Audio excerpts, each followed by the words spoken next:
Professeur, qu'est-ce que c'est que cet amour qui nous réunit un jour et qui nous divise pour toujours?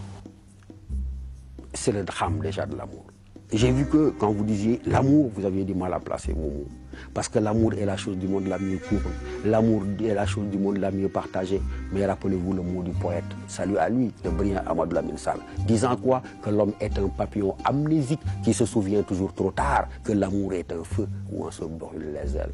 Professeur, deux individualités.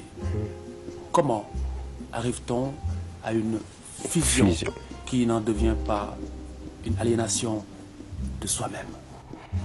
C'est encore le dilemme de l'amour. Le président Youssou Ndour disait dans notre ñaar ñun benn lañ. Ça veut dire qu'au fond, l'idéal de tout couple, c'est cette fusion, cette volonté de faire que nos êtres ne soient plus encore une fois divisibles, mais que nous soyons dans un rapport de fusion totale. Mais malheureusement, c'est pourquoi il y a toujours un échec de l'amour. Pourquoi il y a toujours un échec de l'amour? Je ne vous fais pas peur, même si vous êtes jeune marié. Quand je dis qu'il y a un échec de l'amour, ça veut dire quoi?